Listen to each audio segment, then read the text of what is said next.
peut-être que c'est le moment que je raconte enfin l'histoire que moi j'ai envie de raconter avec mes propres moyens.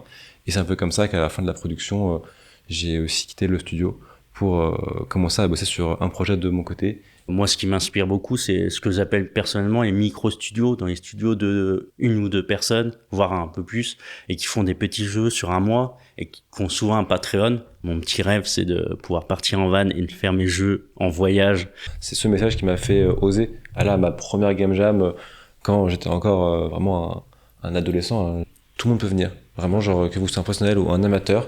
Si ça vous intéresse, vous avez le droit d'être là. Et c'est ok. Et en plus, il y a des gens qui vont avoir envie de partager.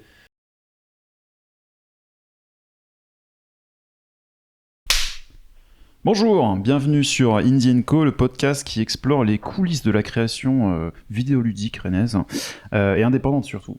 Aujourd'hui, on a un peu changé de décor, vous l'aurez peut-être remarqué, d'habitude on était à l'Edu Lab. On est dans un endroit un peu emblématique de la scène vidéoludique aujourd'hui, c'est la maison du jeu vidéo. Donc j'ai mon petit texte ici, situé aux 2 rue Sous-Lieutenant Yves Berger, c'est pas secret, à 2 pas de la station de métro Henri Fréville. J'ai presque envie d'avoir mon micro Radio France.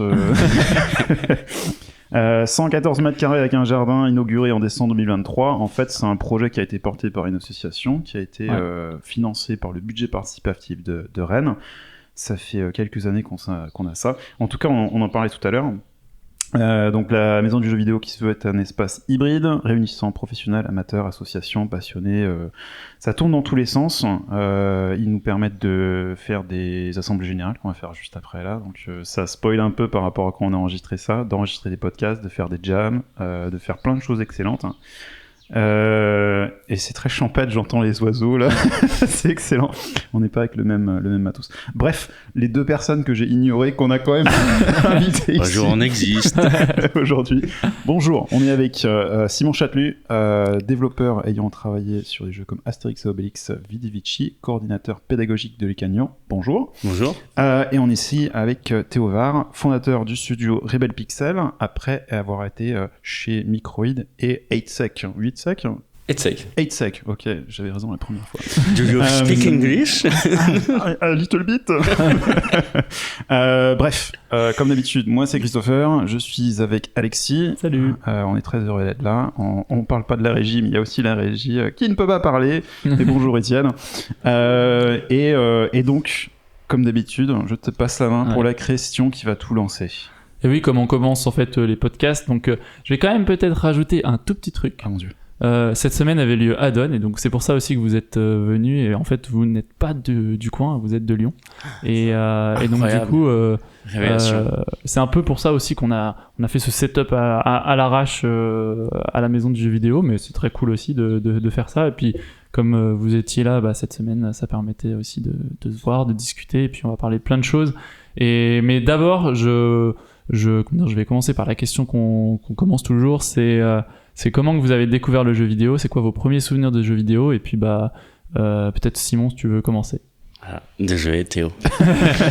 Ouais, le pire c'est comme je regarde les podcasts, j'ai imaginé cette question. Ah zut. Et du coup, déjà première console, la PS1. C'est le premier objet de gaming que j'ai en tête quand je revois mon enfance et tout. Et un des premiers souvenirs très marquants que j'ai, c'est tout bête, mais c'est de voir mon frère, alors que c'est pas le plus grand des gamers, jouer en multijoueur sur Medal of Honor Resistance dans le niveau catacombe, qui a un univers un peu marquant, catacombe quoi. En plus Paris, la Résistance. Et il y a ça, et en tant que joueur, les souvenirs, c'est, je crois que ça doit être Spider-Man 2 sur pareil PS1, et quelques souvenirs de PC, notamment de Rayman, le premier. Donc ouais, c'est ça les premiers souvenirs que j'avais. Et puis un peu plus tard, forcément Pokémon sur Game Boy et autres. Je suis vite tombé dans la soupe, mais dans la potion magique. On en reparle plus tard dans ce teasing.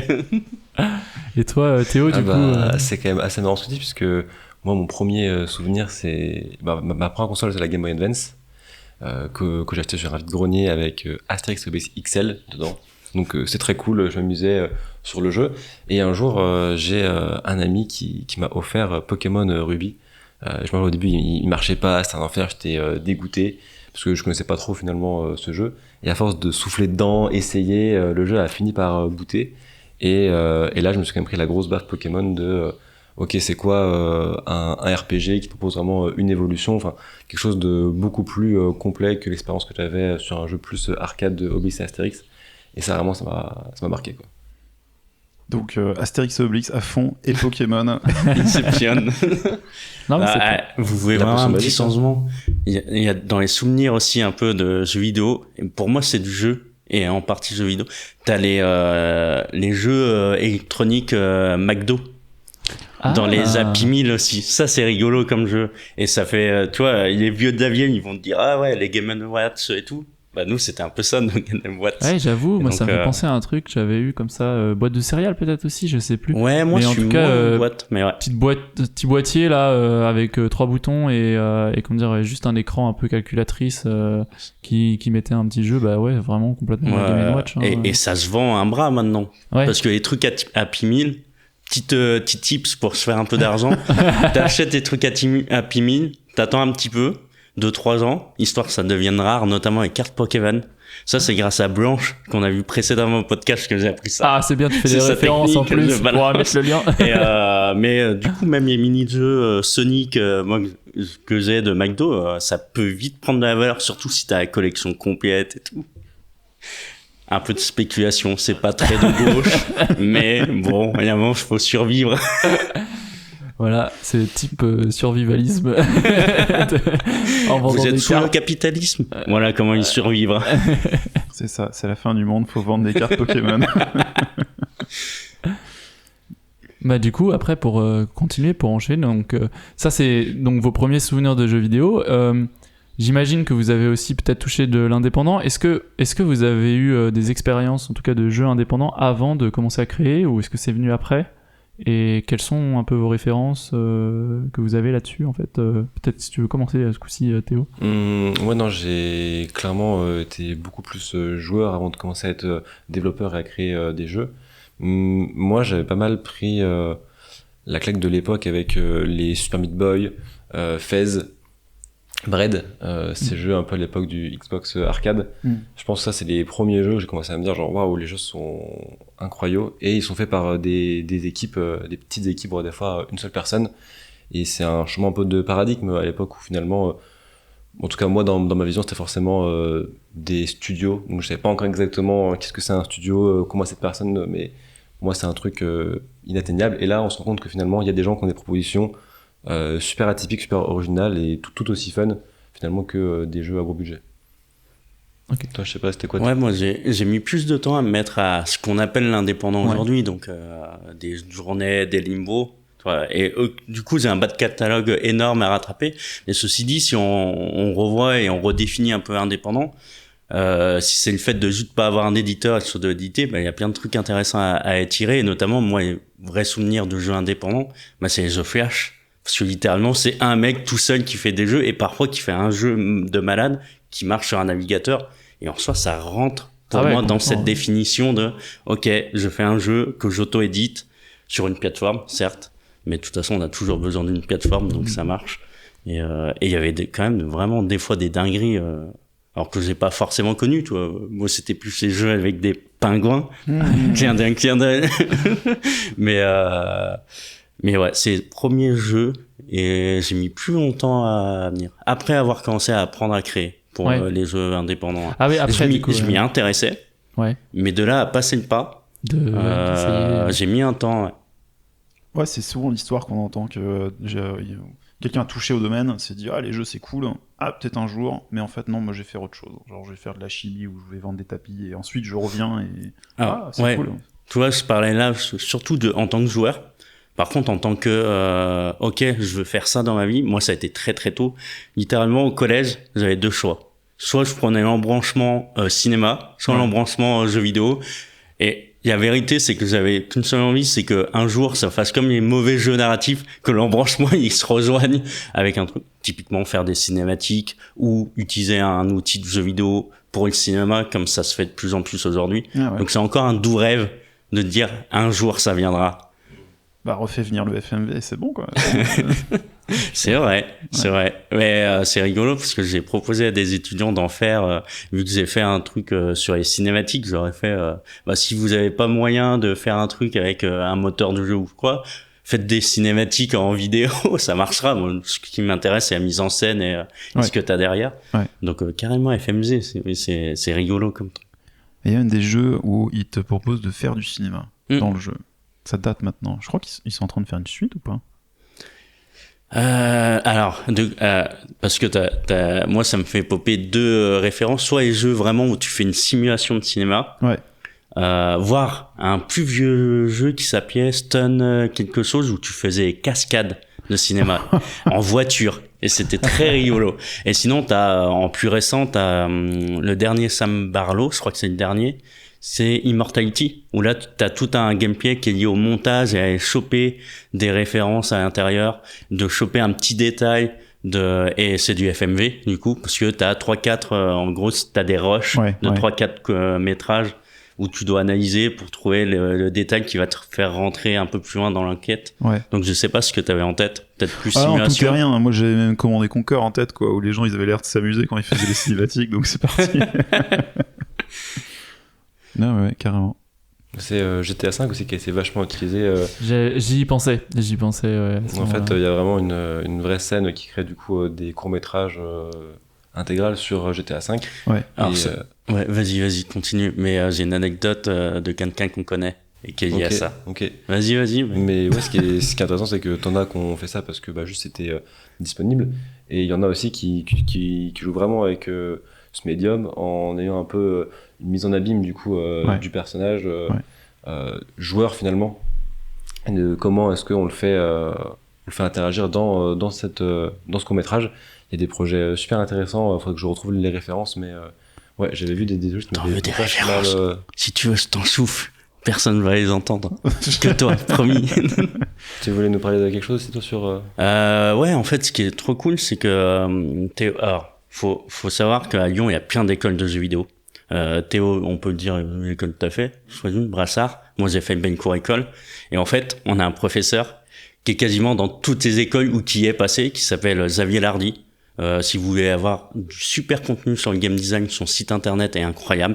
Et en fait, l'anecdote, c'est que ça a été le premier créateur de machinima.fr. Le Machinima, c'est ses courts-métrages.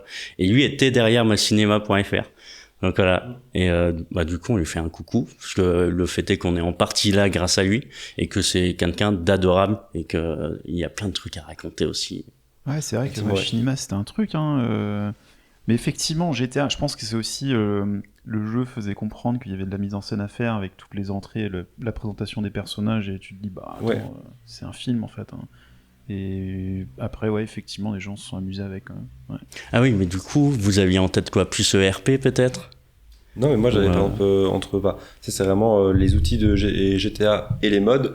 Et j'ai vu des choses vraiment folles où, par exemple, quelqu'un qui remplace le personnage joueur par un cerf et qui, du coup, fait se balader un cerf en plein centre-ville, tu vois. Et c'est juste un truc. En fait, on pourrait pas faire en vrai, et c'est. Quoi, t'aimes pas Fury, c'est ça? Non, mais c'est un peu la bizarrerie de voir ça. Et après là, je voudrais pas, je sais plus exactement où est-ce que ça allait, mais ça avait été super intriguant et ça avait plu à plein de gens de voir. Enfin voilà, c'est mashup assez original qu'on peut faire. Ce qui est cool, c'est que il y a même des gens. Alors c'est une idée que j'ai eue et j'ai plein d'idées tout le temps.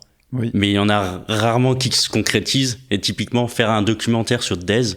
J'ai eu il y a des années, et il y a quelqu'un qui a fait vraiment une sortie sur des plateformes, et en mode il a fait un docu de 1h30 que tu retrouves sur les plateformes de VOD et tout, et ça aussi c'est incroyable quoi, et de se réapproprier ce médium pour en faire autre chose.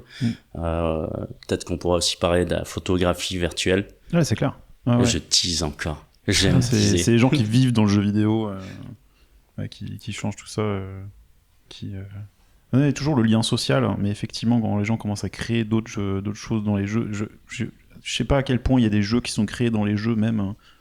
De plus en plus. Si. Ouais. Ça s'appelle, ça a même un nom, c'est l'User Generated Content, qui est pas spécifique aux jeux vidéo, mais forcément en tant que jeu vidéo, c'est hyper intéressant. Ouais. Notamment dans nos modèles économiques actuels, qui sont très critiquables, mais qui sont liés à de la rétention. Et donc en fait, au lieu d'avoir, c'est pas combien de développeurs à payer, bah tu te dis, bah je vais donner des outils aux joueurs, ils vont faire des jeux. C'est ça. Et après ça amène plein de problématiques sur la question du travail gratuit, Ouais, du travail des enfants. Ouais, justement, j'ai écrit ça. Mais on pense à Roblox typiquement, Ouais, mais Roblox, même c'est ça, Minecraft, hein, et puis ouais. le mode en fait, tout simplement, et détourner et faire émerger.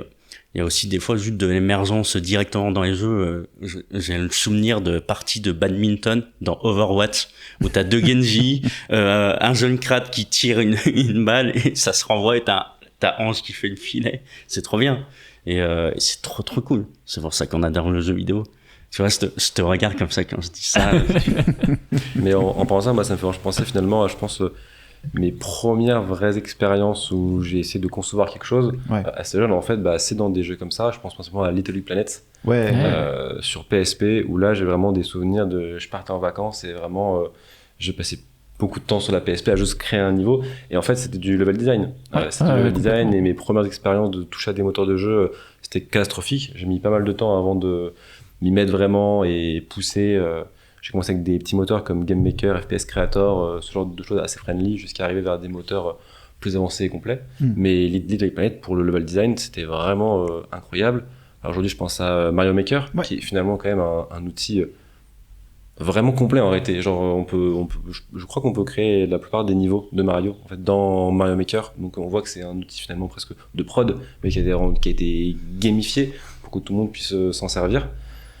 Et évidemment, on est obligé de parler de Dream. Ouais, c'est ce que j'avais en tête, vu récent, que tu parlais de Little Planet et de Media Molecule. C'est ça. Je pense que là, on est vraiment sur l'itération la plus complète du coup de ce concept de créer des jeux dans des jeux. Et on a vu des choses vraiment formidables dans Dream, jusqu'à des personnes qui ont reproduit des scènes de Death Stranding, presque 1-1. Vraiment, c'est formidable. Maintenant qu'on peut ajouter on peut envoyer des FBX et des OBJ, donc on peut vraiment ajouter des modèles 3D dans le jeu. Ça a ouvert la possibilité, c'est presque sans limite. Ouais, j'avais entendu parler que Dream c'était tellement. il y avait tellement de possibilités que tu pouvais faire des trucs. C'était presque un moteur. Et puis, Dream a beau avoir sa DA, t'arrivais à avoir des vraies directions artistiques propres, malgré tout. Alors, tu vois, c'est du Dream, mais je crois que par contre, ils ont galéré à trouver un modèle économique viable et que ça s'est du coup un peu cassé la gueule sur ça. Mais c'est un outil de fou, et surtout c'est un outil qui a été rendu accessible parce qu'ils ont essayé de penser comment on crée sur une console de jeu et pas que sur un PC avec parce que ça c'est un vrai c'est un défi du UX design incroyable. Ouais. Non, c'est vrai, je pense que pendant longtemps c'est presque lié restreint au PC. Moi ça me faisait beaucoup penser t'as envie de dire que Unreal Tournament c'est la démo technique pour montrer que Unreal Engine fonctionne, pas pour dire que Half-Life c'est le truc qui prouve que Source peut fonctionner, mais t'avais rapidement Valvehammer et des trucs comme ça qui sont dispo, mais avoir l'outil que tu peux utiliser sur la console avec laquelle tu vas jouer au jeu, ça c'est un autre mode quoi. C'est vraiment dire en fait le principal truc c'est pas tellement jouer les niveaux, c'est les fabriquer aussi. Je pense qu'on a vraiment on a abstrait toute la complexité technique de créer les contents de ça pour amener vraiment du design et de la création et dire genre tout le monde peut le faire. Tout le monde a les capacités vraiment avec très peu de friction de commencer à créer quelque chose. Et moi je pense qu'en termes de pédagogie, moi j'aime bien justement commencer à utiliser ce genre d'outils avant de passer sur des moteurs plus compliqués. Moi souvent j'enseigne avec des gens comme des moteurs comme RenPy. Bah tiens, là en fait on est très très contraint. Si on fait Visual Novel, ok, mais comment on va faire? Et déjà, c'est cool. RPG Maker aussi avec ses contraintes. Et Mario Maker, déjà, ça permet de comprendre, ok, mais c'est quoi les 3C? Qu'est-ce qu'on peut faire finalement qui est très vaste en fait. Dans un niveau de Mario, on peut faire des niveaux très classiques jusqu'à des niveaux hardcore. Avec les Unfair Mario, ce genre de choses. Des niveaux interminables, ultra durs, où il y a des gens qui passent des années, des niveaux de speedrun. Et finalement, c'est toujours le même set de règles. Donc je trouve que c'est vraiment super intéressant. Mais avec cette règle quand même qu'il faut pouvoir finir le niveau soi-même, je crois, pour que... Ouais, bien sûr. Ce que je trouve excellent. Tu peux faire ce que tu veux, mais il va falloir que tu sois le meilleur, au moins pendant un moment. Et après, quelqu'un te bat. Voilà. Ouais. Oui.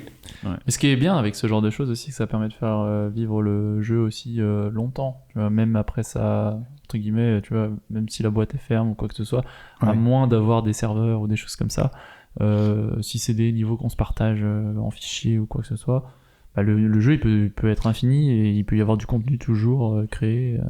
Mais du coup, tu vois, tu parles de fichiers à se partager, ça fait penser à presque un retour un peu transformé, mais à ce qu'était le jeu vidéo au tout début. Ouais. De, ok, tu vas choper dans un magazine comment tu vas coder un jeu, puis de temps en temps, tu te dis, attends, je vais m'amuser, je vais changer une ligne de code pour faire autre chose avec. Et c'est comme ça qu'ils apprenaient, je sais pas, dans les années 70, 80, 70 c'est un peu trop, peut-être, mais 80, c'est pas mon époque, je suis trop jeune. Non, mais les 80, 90, je pense que c'est à peu près, c'est pas, enfin, 90, on commençait déjà à avoir, les NES et tout, donc ça commençait déjà à être un peu plus fermé avec les cartouches et tout.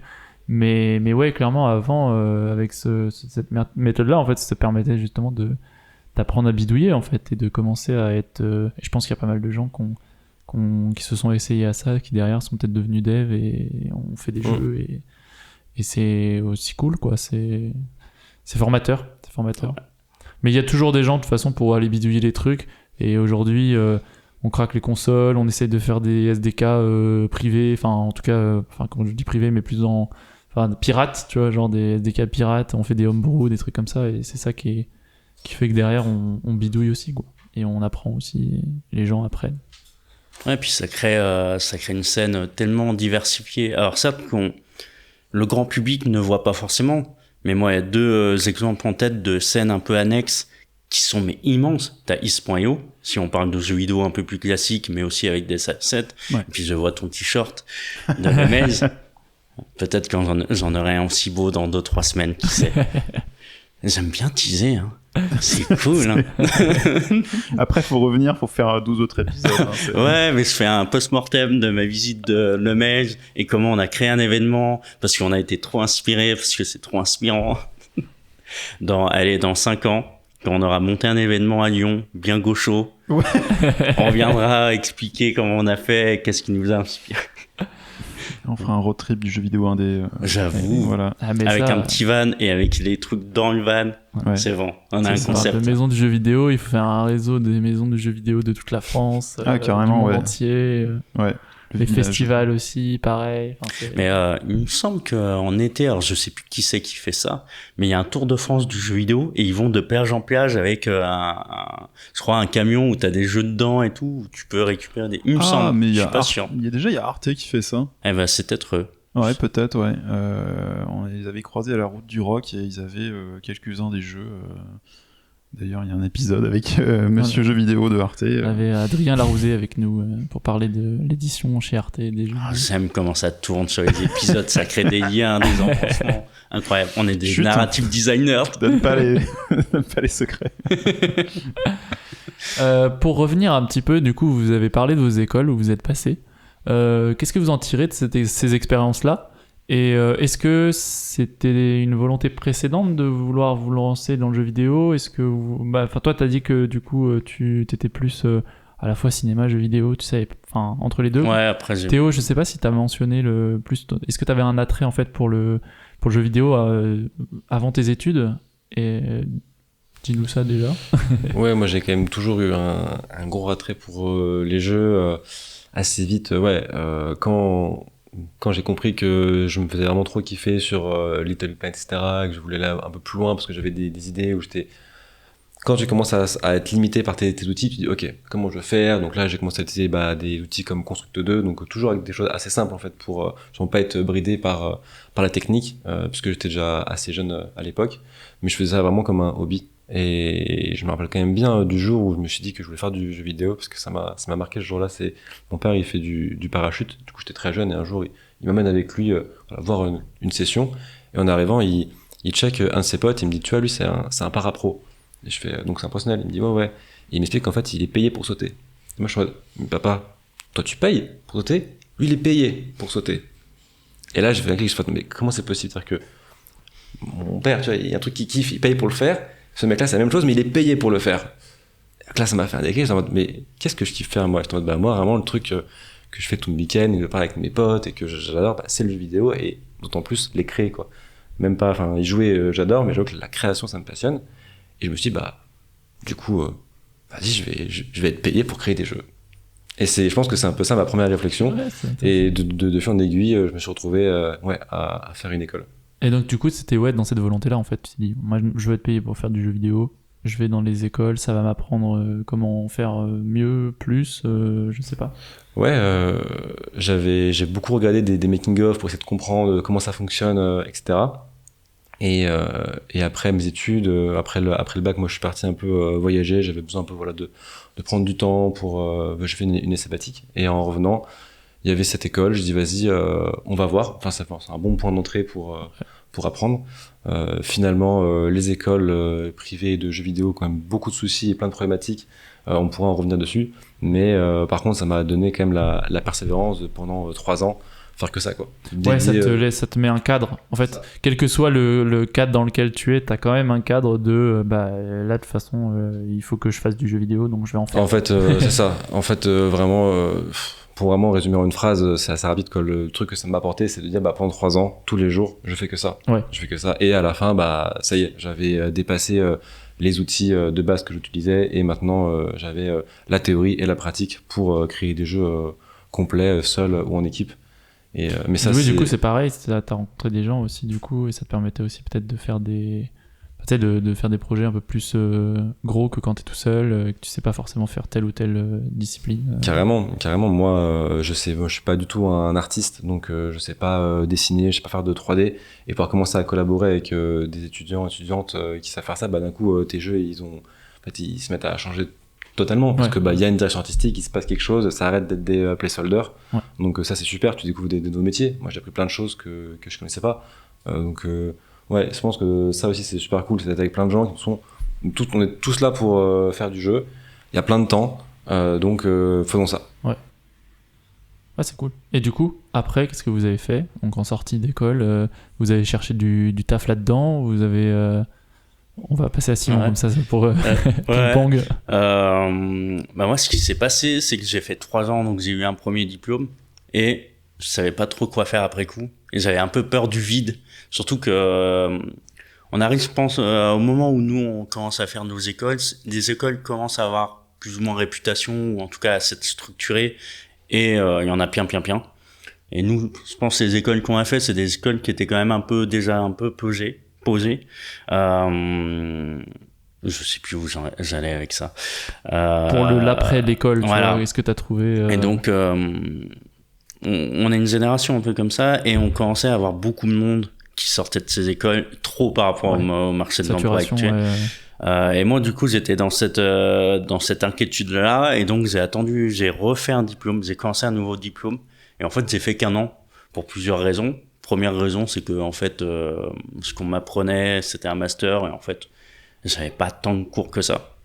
J'avais 2-3 cours vraiment exceptionnels, et notamment j'avais des cours presque particuliers entre guillemets, vu qu'on se voyait en one-to-one avec Nico Agamion, qui est la personne qui joue Bohort dans Camelot, et du coup j'ai appris à écrire des scénarios avec lui en tête à tête presque, en mode tu vois, là faut que tu fasses plus naturel et tout, c'était trop bien. Mais bon, au bout d'1 an, j'avais pas certains cours que j'avais demandé, c'était pas un diplôme de jeu vidéo, c'était un diplôme de 3D réalisateur 3D transmédia. Donc normalement plus pour les artistes 3D de l'école. Donc j'ai fait un court-métrage aussi avec 2 autres co-réalisatrices à l'époque, c'était trop bien. Mais au bout d'1 an, j'ai fait pas ouf, et en fait j'ai trouvé mon premier emploi. Donc j'ai postulé et j'ai fait je vous ai déjà contacté l'année dernière, je vous recontacte, je vois que vous cherchez un game designer. C'est mon dada, on s'est déjà parlé, je vous avais plus ou moins convaincu, je crois, l'année dernière, mais on rediscute. Et du coup, j'ai été embauché, et j'ai eu à bouger de Lyon jusqu'à Lille à l'époque. Waouh, c'est un peu différent quand même. Ouais, un peu. Cadre complètement différent. Et ce qui est rigolo, c'est que je suis arrivé dans un studio qui était en train de renouveler totalement, rigolo, pas tant que ça au final, mais qui a renouvelé complètement son équipe, notamment pour prendre des gens un peu plus expérimentés, sauf que j'étais le seul game designer junior.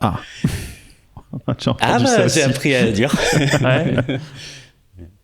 Ouais. je sais pas s'il y a des questions pour rebondir. Je sais pas.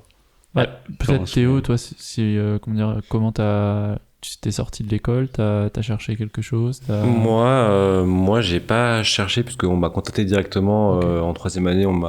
C'est Etsy qui m'a contacté pour me dire qu'ils voulaient que je travaille avec eux. Donc du coup, j'ai fini l'école un peu avant. Donc j'ai commencé mon CDI en tant que game programmeur là-bas. On faisait des jeux mobiles hyper casual. Du coup, c'était un rythme assez intense parce que du coup, on prototypait un jeu, on sortait un jeu par semaine.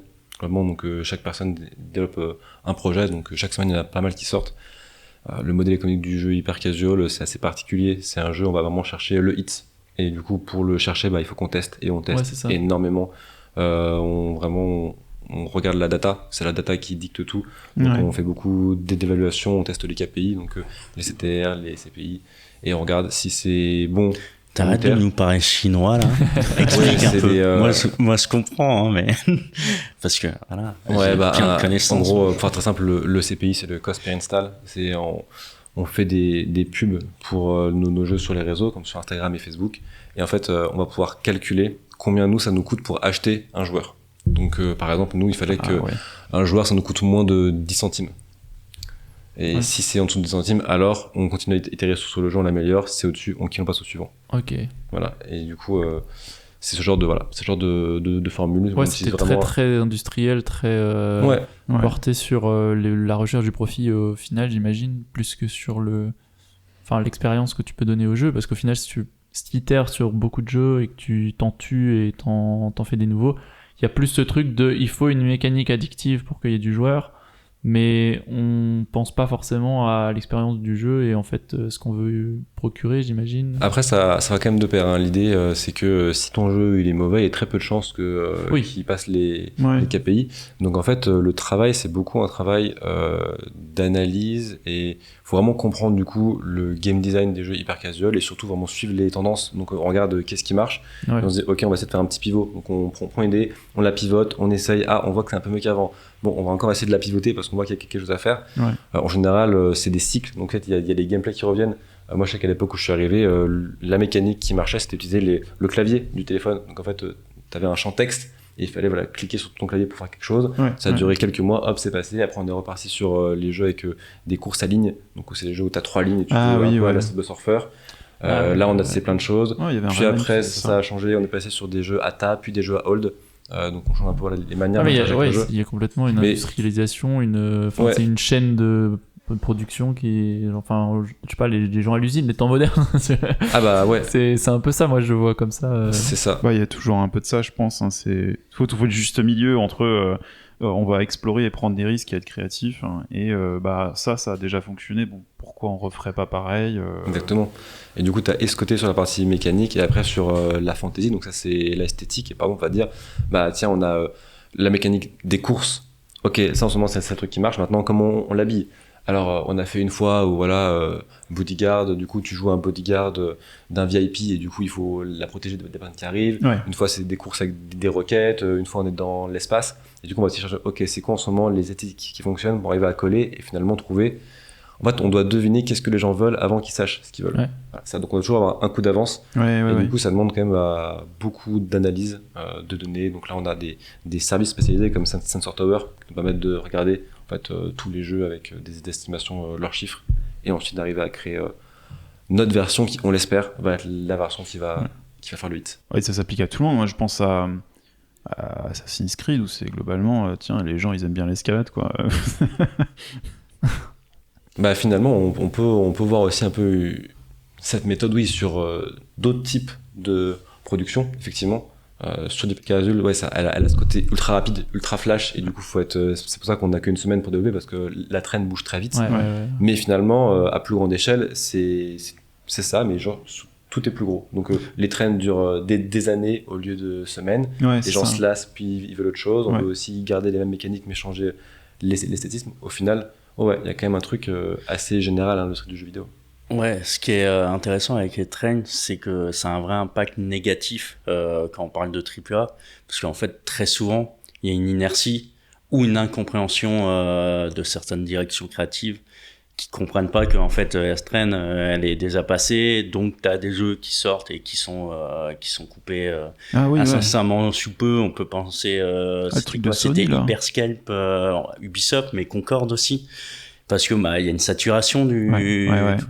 Donc au lieu d'essayer d'être créatif, qui pourrait, alors c'est une prise de risque d'être créatif, mais c'est aussi une opportunité comparée au reste de la concurrence, et c'est à mon avis aussi un des points qui fait qu'aujourd'hui il y a entre guillemets une crise artificielle sur certains points, mais qui fait que en effet économiquement il y a des vraies questions qui se posent sur ces modèles qui chutent et qui se crachent.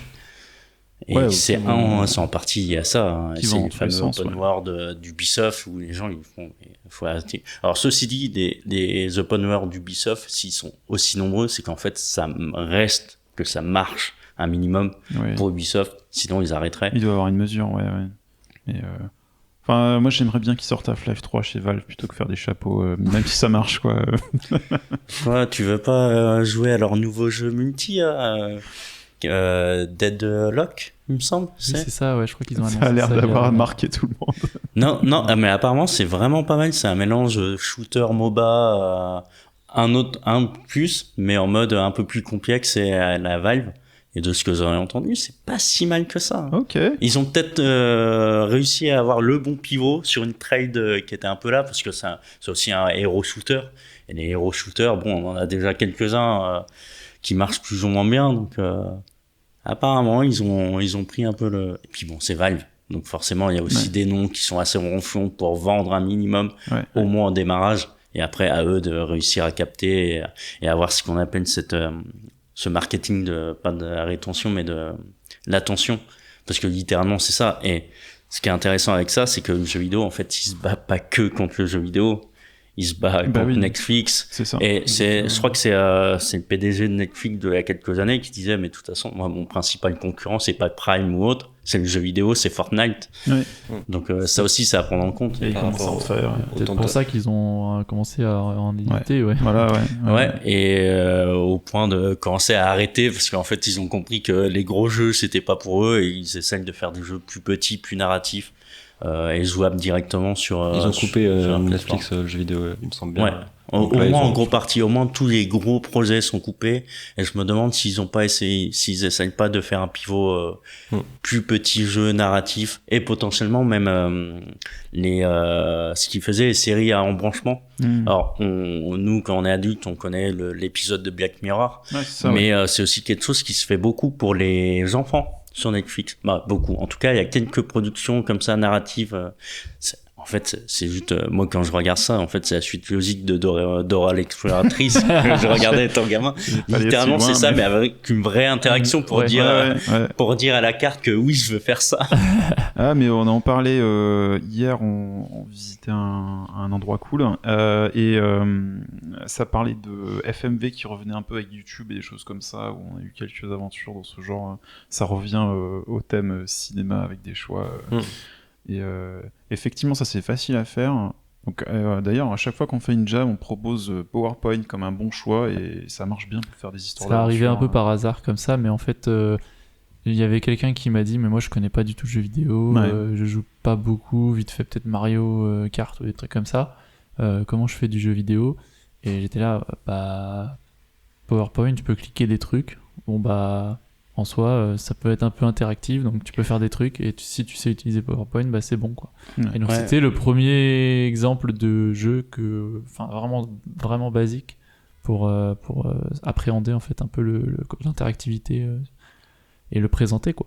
Donc, ça me fait penser à d'autres exemples, mais c'est super cool ce côté hack.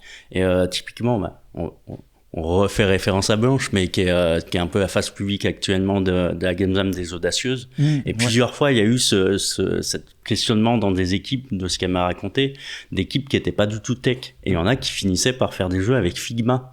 Donc un outil de design, d'interface et d'user experience aussi. Et ça marche trop bien.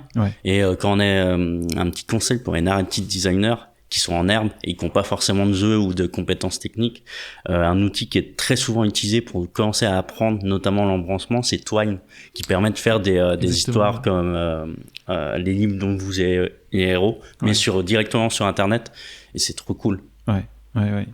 C'est vrai que c'est excellent. Et justement, on a un peu parlé de narrative design dans d'autres épisodes. Oui. Donc, commence à couvrir tout ça. Cet épisode sera le ciné et le jeu vidéo. Et donc du coup, expérience à Lille, comment ça s'est passé Lille, soit il fait trop chaud, soit il pleut. Non, c'est pas vrai. Ça a été compliqué. En fait, j'ai du très bon comme du très mauvais. Mais comme souvent dans le jeu vidéo, malheureusement,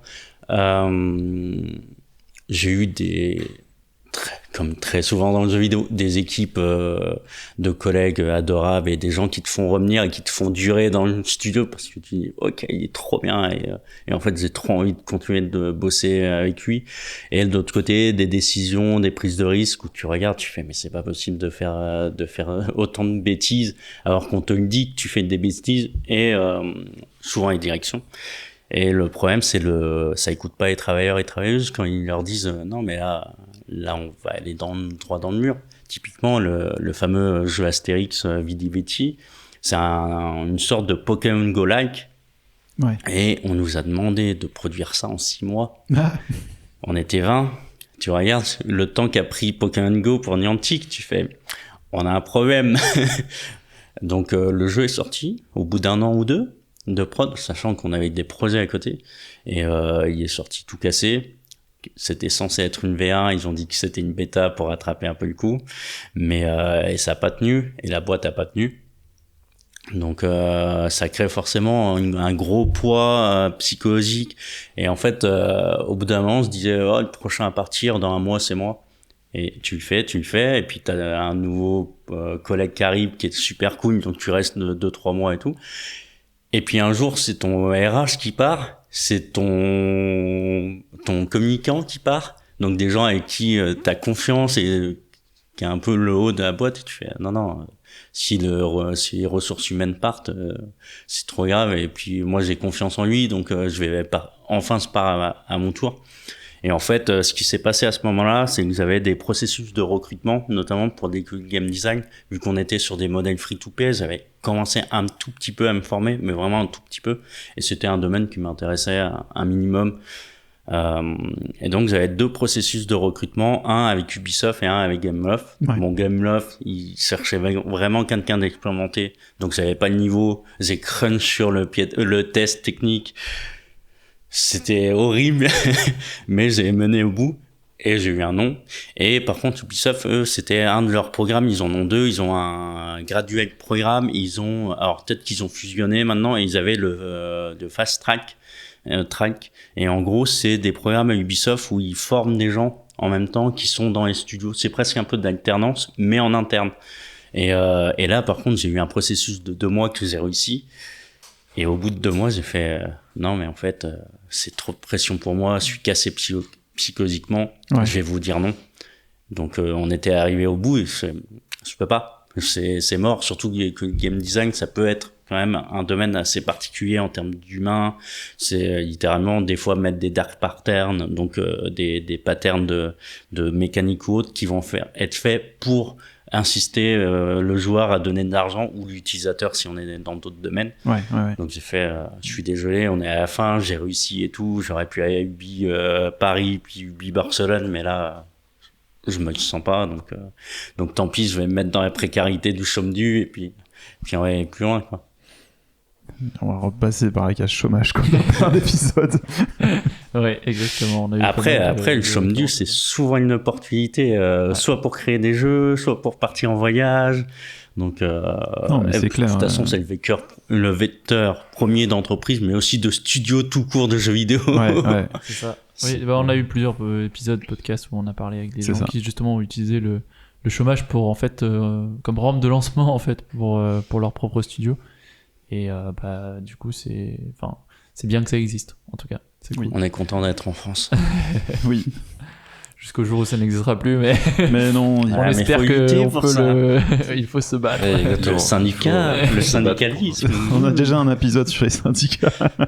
Ouais, mais on n'est jamais trop 1, 2, 3 épisodes. Non, on fera un épisode spécial avec tout le monde. Et puis un épisode spécial en direct du Grand Soir. Attention, les premiers sur l'info, le scoop.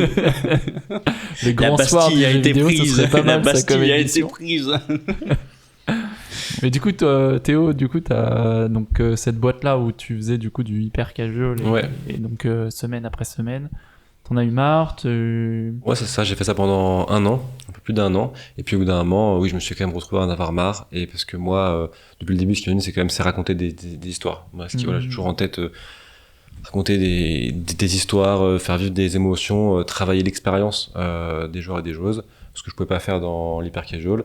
Par contre, c'était très formateur, parce que du coup, techniquement, on doit aller très vite, c'est exigeant aussi en termes de production. Voilà, quand on dit voilà, ça doit être prêt vendredi, bah c'est pas prêt vendredi, alors tu finis pour boucler. Donc c'était quand même très formateur, donc je suis content d'avoir fait cette expérience. Mais après, voilà, je suis parti. Et c'est là où j'ai rejoint un studio, le studio de Microïd de Lyon, Microïd Lyon Studio, pour faire un jeu d'aventure, comme je le voulais. Donc, le crime de Lente Express, une aventure de Hercule Poirot. Donc, j'ai pu faire ça en tant que game designer. C'était une bonne opportunité de, voilà, pour maintenant travailler sur ce dont j'avais envie, faire un jeu d'aventure narratif. Mais il y avait aussi des problèmes dans la production qui ont fait que finalement, je me suis dit, bon, bah peut-être que c'est le moment que je raconte enfin l'histoire que moi j'ai envie de raconter avec mes propres moyens. Et c'est un peu comme ça qu'à la fin de la production, j'ai aussi quitté le studio pour commencer à bosser sur un projet de mon côté, et ce qui ensuite a donné Star Dream avec Rebel Pixel. Ok. Bah, si tu veux, on peut enchaîner directement sur le pitch du jeu, si tu veux nous en parler. Bien sûr. Bah du coup, Star Dream, c'est un jeu narratif dans un univers de science-fiction Space Age. On a une DA assez forte, et ça vaut le coup de voir à quoi ça ressemble pour comprendre si on connaît pas aussi le courant Space Age, qui est un courant artistique des années 60. Mais ça s'inspire vachement des artistes comme Sid Mead, qui a une patte assez précise, principalement sa période artistique du courant US Steel Series. Ouais. En fait, le directeur artistique avec qui je travaille, Gaëtan Berset, lui, il est fan de cet artiste, et il a commencé à avoir le défi de reproduire ce style en 3D. Alors, faut savoir que je vous invite à aller voir Sid Mead, à voir à quoi ça ressemble, ou même Star Dream, pour un peu comment nous on se l'est réadapté. Mais c'est un style qui est pas du tout facile à reproduire en 3D, puisqu'à la base, la 3D avec le PBR, donc à des rendus réalistes, c'est à l'opposé de rendus stylisés, voire très stylisés, comme nous on a. Et du coup, il a développé cette technologie avec à la base l'idée d'en faire des musées virtuels, qu'on puisse être projeté dans les tableaux de Sid Mead en 3D, en VR. Donc il a commencé à bosser sur ça. Et moi, je l'aidais sur la partie intégration VR. Puis on s'est rendu compte qu'en fait, on peut pas juste prendre des œuvres d'autres personnes et en faire des musées, genre un truc qui s'appelle le droit d'auteur, etc. Donc c'est juste pas possible. Mais l'outil qu'il a créé, bah en fait, il fonctionnait en temps réel, à 60 images par seconde, et il était vraiment magnifique. Et du coup, de là est venue l'idée de et si on en faisait un jeu. Donc ce qui est intéressant, c'est que la DA est vraiment venue en premier sur Star Dream. C'est ça qui a posé les bases du concept. On voulait aussi avoir une voiture, parce que Gaëtan, il voyait vraiment pour lui ces décors, c'est vraiment, on est dans la propagande américaine de cette époque-là, des années 60. On est dans la conquête de l'espace. Ouais. C'est des choses qu'on voit souvent. Ouais, le futurisme. C'est vraiment c'est le soft power américain. Vraiment, c'est ça que crie ce courant artistique. Du coup, on dit il faut des voitures, parce que c'est aussi les États-Unis, c'est quand même un État qui a été créé pour qu'on se déplace en voiture. C'est pas, les villes sont pas faites pour les piétons, elles sont faites pour les voitures. Donc on avait un peu ces deux éléments, une DA forte inspirée du courant Space Age et des artistes proches de Sid Mead, et la volonté d'avoir des voitures.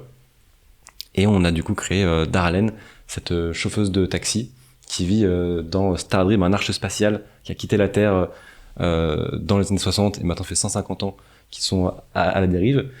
Tu vis une vie en soi normale, mais dans ce monde parfait. Ouais. Mais un jour, tu interceptes un message qui vient de l'extérieur de la station, ce qui est apparemment censé être possible, et ça ressemble un peu à un appel à l'aide. Alors on commence un peu à enquêter sur ce message, on essaie de voir qu'est-ce que ça peut vouloir dire, et plus on creuse, plus on se rend compte que finalement ce monde qui semble édique cache une vérité très sombre. On va se rendre compte au fur et à mesure du jeu que c'est une sorte de Truman Show géant où toute la société entière se fait manipuler. Et le jeu, ça va être l'histoire en fait de cette découverte, de qu'est-ce que ça implique, les choix que vont faire les joueurs et les joueuses face à ces révélations qui vont impacter l'histoire, mais aussi les différentes fins qu'on peut avoir dans le jeu.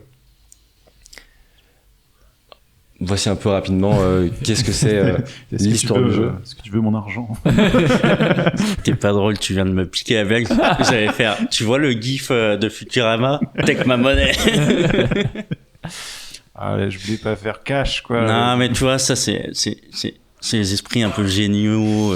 Ils rentrent en connexion quand ils parlent entre eux avec des micros et tout. Il y a de ça, mais c'est lui le génie, a priori. Donc. Et du coup, là, vous en êtes où actuellement dans ce projet-là Combien vous êtes dessus Du coup, ce projet, il a commencé avec moi et Gaëtan. Alors, on a commencé il y a 2 ans. Au début, on travaillait vraiment de notre côté et on savait qu'on adorait ce projet, mais c'était compliqué d'y croire comme un projet qui pourrait aller au bout. Parce que ça reste une idée de personnes qui juste travaillent dans leur coin, mais on s'est dit, on va demander l'aide à l'écriture du CNC. On a un peu jeté une bouteille à la mer, donc c'est une subvention publique de 10 000 € qui nous permet d'aider à écrire le jeu. On a monté un dossier, on l'a envoyé. Un peu vraiment comme une bouteille à la mer. Et quand le CNC a dit franchement, ce que vous avez, c'est super cool, vous avez la subvention, là, il y a un truc qui s'est allumé qui a dit en fait, ce projet, peut-être que c'est pas juste un énième projet qu'on fait dans notre coin. Peut-être que ça, c'est quelque chose qui peut aller au bout. Et maintenant, ça fait 2 ans qu'on travaille sur ce projet. Maintenant, l'équipe s'est agrandie. Il y a 8 personnes en tout qui travaillent sur le projet. On a maintenant des bureaux. Du coup, à Lyon, donc on est à Lyon, on a des bureaux à Charpennes. Et maintenant, on est, je dirais, vers la fin de la pré-production. Donc la pré-production, c'est cette phase où on a vraiment fini l'idéation et la conceptualisation du jeu. On sait quelle histoire on va raconter, on connaît l'ADA, on connaît les mécaniques. Maintenant, il faut qu'on teste ça avec un prototype. Ce prototype, on l'a testé 1 fois, 2 fois, on a fait des playtests, ça allait pas, on l'a changé. On a commencé à faire une démo, puis maintenant une vertical slice. Donc cette vertical slice, c'est vraiment 15 à 20 minutes du jeu avec le niveau de qualité maximum, mais peu de contenu. Ça a déjà, voilà, ça a pris 2 ans pour arriver à là. Ouais. Et maintenant, cette démo, elle va tourner un peu cet été. On va entre autres être à Indie Game Lyon le 10 mai pour la première release publique de cette démo. On sera à d'autres salons du jeu vidéo comme le Game Camp ou la Gamescom pour aussi rencontrer des éditeurs et des investisseurs pour essayer de lever des fonds privés pour attaquer la production cette année. Et la page Steam du projet est sortie récemment. Donc maintenant, on peut aller wishlist le jeu, on peut un peu voir, c'est ici qu'on va un peu tenir au courant toute personne intéressée par le projet de l'évolution du jeu. Et on espère pouvoir très rapidement entrer en production. Incroyable. Ouais, ça a vachement dû aider la période où vous faisiez un jeu par semaine pour pouvoir penser itératif, penser rapidement au test, vraiment surveiller tout ça. Ouais, clairement, c'est aussi là où on se rend compte que des fois, on a une idée, il faut qu'on la fasse tester parce que ce qui peut être vraiment génial dans sa tête, en fait, ça marche pas. C'est vrai pour les mécaniques, c'est aussi vrai pour l'histoire. Ce qu'il faut savoir, c'est que on a fait notre première démo avec une histoire qui nous semblait bien. On a fait une première vague de playtest et là, les enjeux n'étaient absolument pas compris. Mais quand on dit pas compris, c'est que pour nous, les enjeux sont quand même ultra importants. Star Dream, pour le dire rapidement, c'est quand même un jeu qui va parler et de la crise environnementale, c'est un jeu qui est une critique du capitalisme, ça parle aussi des enjeux sociaux, ça parle des identités de genre, ça parle de pas mal de choses. Et en fait, là, l'histoire, on a l'impression que c'était une bande de potes qui allaient boire des coups et qui rentraient par effraction quelque part. Donc ça marchait pas. Donc ok, donc en fait, l'histoire marche pas. Hop, on l'a réécrit, on a fait une nouvelle version. Maintenant, elle marche mieux. Et du coup, on a tout itéré, on a essayé de tout faire monter en compétences. Maintenant, je crois qu'on a quelque chose qui marche bien, mais c'est les joueurs et les joueuses qui vont nous dire qu'est-ce que ça marche. Ouais. Donc on a qu'une hâte, c'est de faire tester cette démo. Et voilà, on a mis tout ce qu'on a pu dedans. C'est un jeu qui va être doublé aussi. Donc même pour la démo, on a bossé avec un studio de doublage. On a fait travailler du coup 4 actrices qui nous ont fait les voix. Donc on a des doubleurs professionnels pour le jeu. Voilà, on a mis tout notre cœur, toute notre énergie, tout notre argent, tout ce qu'on pouvait. Et maintenant, il est l'heure de confronter avec la réalité. Croise les doigts, oui, c'est ça. Et je vais vous piquer votre boulot. J'ai une curiosité sur comment vous avez géré le travail avec les actrices. Est-ce que vous avez fait ce qui se fait habituellement dans le jeu vidéo, c'est-à-dire ne pas leur donner de contenu et ils ont juste la ligne à lire, ou est-ce que vous avez pu leur donner un peu de contenu visuel pour qu'ils puissent s'appuyer dessus? Comment ça s'est passé? On avait le script, donc on a envoyé le script complet au studio. Il y avait moi et Emma, notre lead programmeuse qui était avec nous parce qu'elle est aussi metteuse en scène pour le théâtre, donc c'était super intéressant d'avoir ses avis et ses retours. Et ensuite, on n'a pas amené une build, mais par contre, on avait pas mal de screenshots du jeu.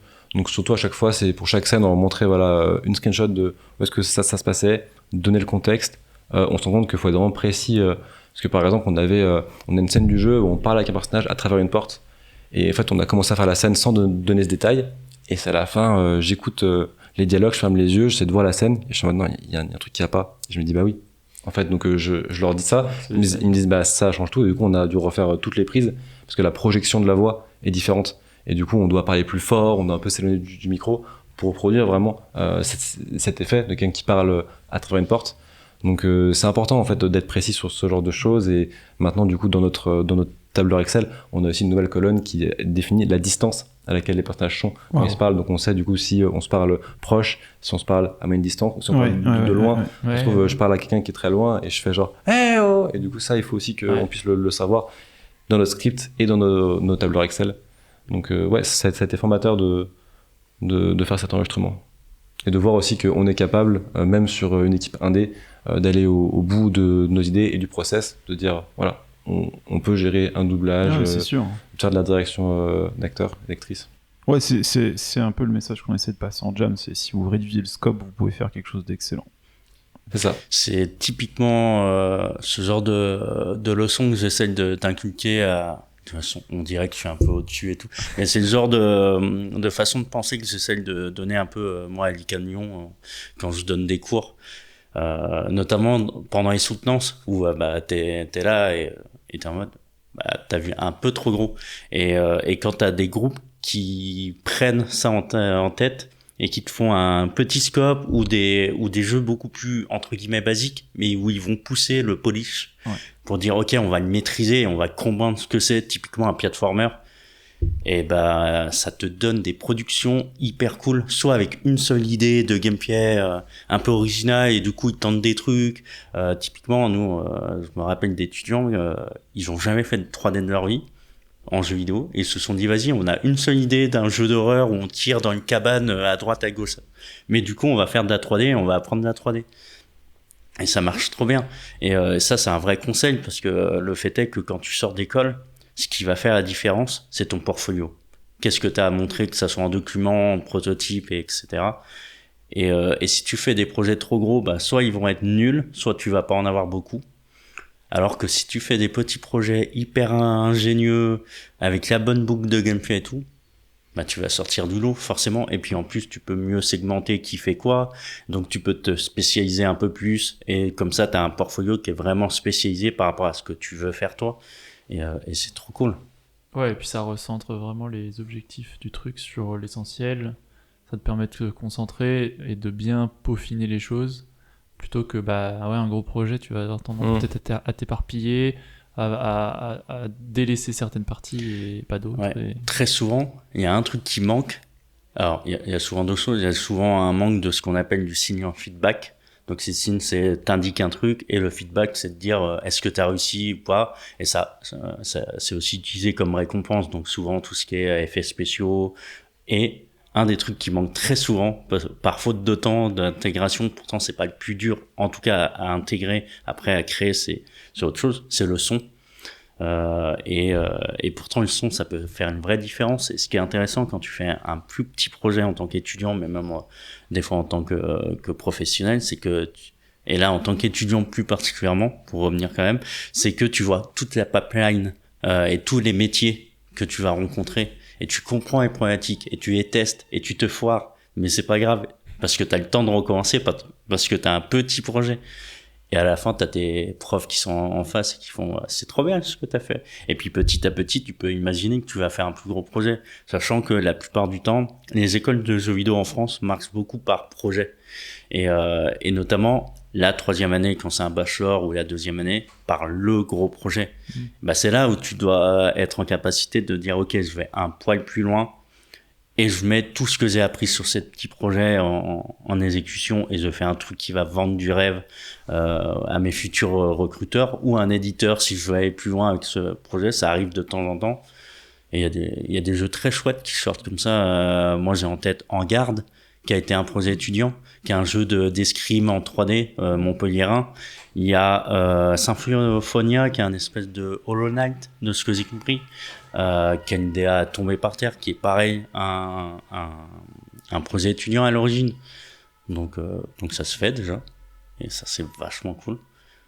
Et au moins avoir un joli proto sur un portfolio pour démarcher, quoi. Ouais. Parce que c'est dur, quand on sort d'études, c'est très dur. Ouais, surtout aujourd'hui. Déjà, nous, à notre époque, c'était dur de trouver un job. Fallait vraiment être bon, ou alors trouver la porte d'entrée un peu annexe, le serious game, autre, et petit à petit, se ramener dans les studios qui nous intéressaient le plus. Ouais. Et aujourd'hui, c'est entre les personnes qui perdent leur emploi, qui du coup sont aussi en face de toi, et la ribambelle, malheureusement, et les milliers d'étudiants qui sortent, dont certains qui sont des tueurs ou qui ont l'école qui est un peu plus bankable que la tienne. Ouais, c'est ça. T'es obligé d'avoir un portfolio beaucoup plus costaud. Ouais, c'est même problématique partout, je pense. Ouais. Moi, je vais finir sur la question du scope, parce qu'il y avait quelque chose que j'avais bien envie d'évoquer, et ça, à force de faire des projets, je m'en suis rendu compte, et c'est que quand on fait un jeu, en fait, les 90%, en fait, enfin sur les 100% de la production d'un jeu, les 10 derniers pourcents, en fait, ils sont aussi longs que les 90 premiers. Et c'est pour ça qu'un scope maîtrisé, c'est aussi se dire, ok, j'ai le temps de faire le contenu que j'ai envie de faire, et j'ai le temps de faire mes 10% restants. Et c'est vraiment les plus longs, les plus durs. Pareto, quoi. Pardon ? Les 80-20, quoi. C'est vraiment ça, c'est vraiment cette règle-là. Et même nous, on s'est cassé les dents sur Star Dream avec une première démo où en fait on a mis trop de contenu.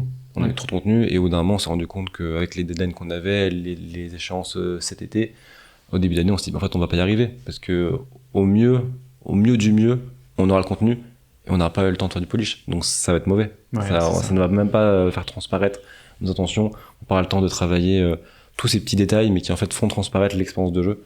Donc on a coupé, je pense, la moitié du contenu pour essayer de concentrer sur qu'est-ce qu'on a qui marche déjà, qu'est-ce qu'on doit produire qui est essentiel pour raconter l'histoire, et on se tient à ça. Ouais, puis ça me fait penser à un conseil qu'on donne souvent, notamment aux gens qui viennent et qui font « Oh, je veux faire un MMORPG ». C'est un exemple récent, mais c'est un exemple qui arrive tout le temps, notamment en Game Jam, mais pas que. Et en fait, le conseil souvent, c'est de dire « Ok, t'as plein d'idées, et c'est super cool, t'as plein d'idées qui sont bonnes en plus.